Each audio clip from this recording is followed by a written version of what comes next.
kubera intambara ya M23 ndetse n'ingabo za Wazirendo by'umwihariko muri kiriya gihugu cya Kongo imaze gufata indi ntera, abaturage bari kugenda bimuka bava muri kiriya gihugu cya Kongo ndetse baza mu Rwanda. Abaturage rero bamaje kugaragaza ko muri Kongo nyine nta mutekano uhari, akaba ari no mpamvu rero mu by'ukuri bakomeje kugenda bimuka bava muri kiriya gihugu cya Kongo mu by'ukuri baza mu Rwanda baza nk'impunzi, nubwo nyine bigenda bigaragaza ko nta mutekano uhari bitewe n'uko hari intambara nyinshi cyane kandi intambara iteye ubwoba ndetse ifite uburemere ndetse n'ubushobozi bwinshi cyane. Mu by'ukuri iyo uri no mu Bugarama cyangwa se mu karere ka Rusizi mukuru mu Bugarama, nta kindi kintu uri kubona usibye ibisansu biri guturika hagati y'intambara ya M23 ndetse hari n'ingabo za Wazirendo. Ibyo biro byatumye abaturage bo muri Kongo bagira ubwoba ndetse banakangarana, bituma bimuka bava muri Kongo baza mu Rwanda. Mu by'ukuri ni impunzi zatangiye kwimuka ku munsi cyangwa se ku wa kabiri kugeza kuri ubu zikaba zikiri kwimuka. Mu by'ukuri imibare imaze gufatwa hagati y'impunzi zimaje kwimuka ugereranyije ni impunzi 552 mu by'ukuri zimaje kuva muri Kongo ziza mu Rwanda. Ni ibintu nyine bigaragaza ko muri Kongo hatari umutekano, kandi mu by'ukuri iyo uganiriye n'izo mpunzi cyangwa se abo bantu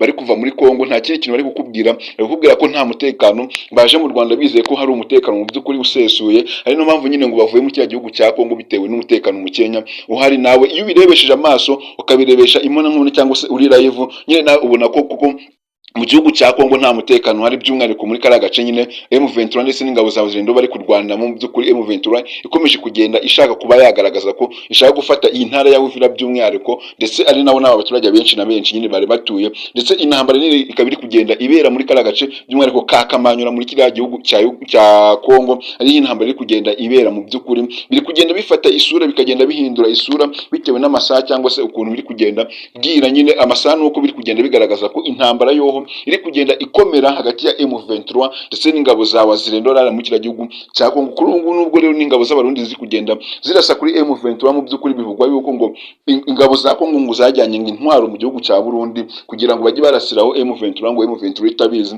Gusa kuri ubu nuko rero M23 nayo iri kugenda irasa iyo ntwaro iri mu gihugu cy'abarundi kugira ngo ibashe nyine babashe kuba bayica intege ngo ntiyongere kugenda ibarasaho. Mu by'ukuri nta makuru ari kugenda agaragara nyine uko bwije n'uko bukeye. Ibitangazamakuru byinshi byo mu Rwanda biri kugenda biyikoraho ndetse n'ibitangazamakuru byo muri Afurika biri kugenda bivuga kuri iyi nkuru mu by'ukuri ya M23 ndetse n'ingabo za Wazirendo. Mu by'ukuri zamaje kuza wenda n'ingabo z'abarundi ziri kugenda zihereza umusada ingabo za Kongo kugira ngo babashe kuba barwanya M23 mu by'ukuri muri cya gihugu cya Kongo. Nubwo M23 yo ikomeje kugenda igaragaza ko ifite ngo ubushake bwo kuba yafata ngo iriya ntara ya Uvira mbere y'uko ngo amasezerano asinywa hagati y'ibihugu byombi u Rwanda na Kongo, kugira ngo umutekano ubashe kuba bagaruka mu kiriya gihugu cyangwa cya Kongo, kugira ngo n'intambara nyine ibashe kuba yahagara mu gihugu cya Kongo. Bivugwa yuko rero ngo M23 igomba kuba yamaze gufata iriya ntara ya Uvira, nubwo bivugwa yuko ngo M23 imaze gufata intara zose, ariko ngo ishaka ngo iriya ntara ya Uvira cyane kugira ngo kuko ngo hari ikindi kintu wenda ngo ishaka nyine kuri iriya ntara. Ari nayo mpamvu rero kuri ubu ngubu amakuru hari nuko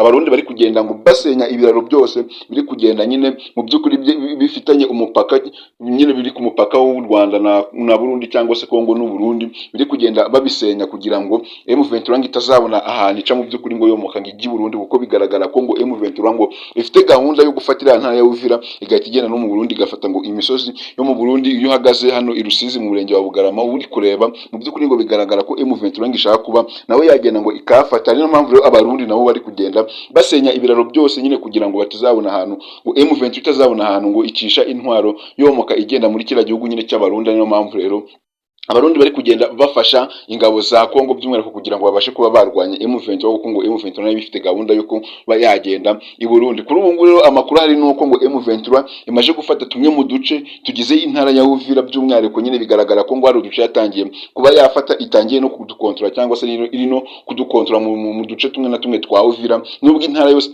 bitaratangaza ko ngo yamaje kuyifata, ariko mu by'ukuri ngo uduce ngo tumwe na tumwe yagiye ngifata muri iriya ntara ya Uvira, ndetse nubwo intara yose nyine itarayifata, ariko ngo M23 yo ngo niyo gahunda mbere yo kunga amasezerano ngo agomba kurangira hagati y'ibihugu byombi, cyangwa se intambara igomba guhagarikwa hagati y'ibihugu byombi. Ni hari impamvu rero ngo M23 ikomeza kugenda ishiramo imbaraga cyane. Mu by'ukuri bigaragara ko intambara yose yagiye iba hagati ya M23 n'ingabo za Wazirendo, iyi ntambara y'ubu ngubu iri kubikigiye ni intambara ifite imbaraga, ifite uburemere, ndetse ubona ko nyine ni intambara bya nyabyo, ifite ibisansu bifite imbaraga ziri hejuru, cyangwa se bifite ibisansu nyine bifite karite mu by'ukuri iyo urebye, kuko kuri ubu ngubu hari n'igisansu ngubu cyatujijwe kiva mu Burundi ariko kikaba cyarayobye kikagwa mu Rwanda, cyaguye mu murenge wa Nzaha. Ni igisasu mu by'ukuri nyine nubwo kitagize abantu gihitana ariko cyaguye ku musozi, ariko nyine wabonaga ko ari igisasu gifite imbaraga nyine kiremereye mu by'ukuri cy'urugamba. Niyo mpamvu urugamba rero ruri kugenda rufata intera mu by'ukuri nyine ugereranyije n'ukuntu urugamba rwatangiye. Rumaze iminsi 5 mu by'ukuri urugamba rutangiye hagati y'ingabo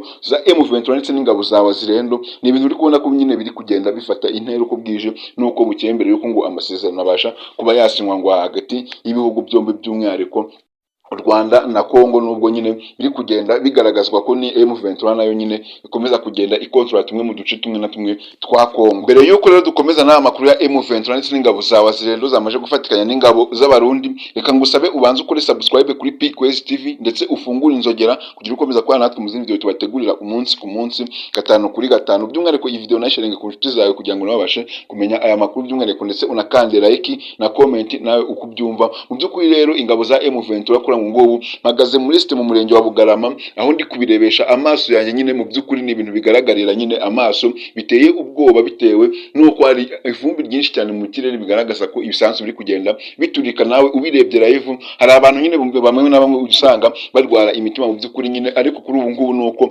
ababyeyi bari kugenda bimurwa mu murenge wa Bugarama bajyanwa mu yindi mirenge ifite umutekano, ababyeyi bagiye batwite kugira ngo abana batazagiraho ingaruka, nyine batazagirwaho ingaruka n'ibyo bisanzwe biri kugenda biraswa mu by'ukuri, bikaba byaturikirizwa nyine mu kiriya gihugu cya Kongo, kuko inzu nyine zo ziri kugenda mu by'ukuri bitamaze igihe kirekire, bimaze igihe kirekire mu by'ukuri. Inzu zimwe na zimwe zaba zatangiye kugenda mu by'ukuri izigwa, kuko ni ibisanzwe biba bigiye bifite imbaraga mu by'ukuri. Kuko umuntu ushobora kuba uri kubyumva ni umuntu ushobora kuba ari ahangaha mu murenge wa Bugarama aho mpagaze kuri ubu ngubu, akaba ari no kuri Simirwa, ku ruganda rwa Simirwa. Ni ibintu bari kumva cyane bitewe n'uko nyine ni ibisanzwe bifite imbaraga by'urugamba mu by'ukuri. Ubona ko nyine ni urugamba rufite imbaraga, rwahinduye ishusho mu by'ukuri hagati ya M23 ndetse n'ingabo za Wazirendo hano muri kiriya gihugu cya Kongo. Mu by'ukuri nta makuru nyine ari kugenda agerwa hirya no hino, ibinyamakuru biri kugenda bitandukanye biyagenda biyavugaho biyagarukaho, ibinyamakuru bigiye bikomeye bya Afurika cyangwa se ibinyamakuru byinshi byo mu Rwanda. Ni inkuru biri kugenda bigarukaho cyane cyane intambara hagati ya M23 ndetse n'ingabo za Wazirendo muri kiriya gihugu cya Kongo. Kafata umwanya ndabashimira twabanya kuva iyi video itangiye kugera irangiye,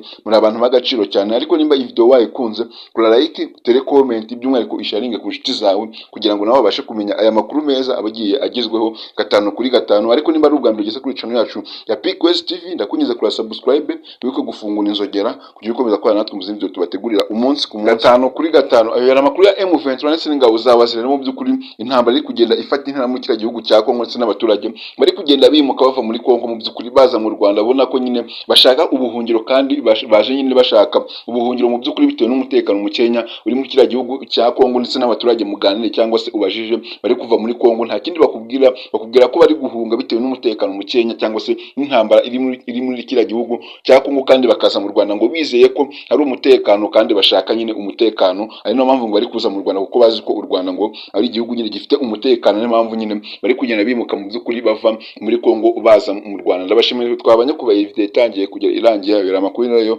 ya M23 bagiye agezeho izi saha 5 kuri 5.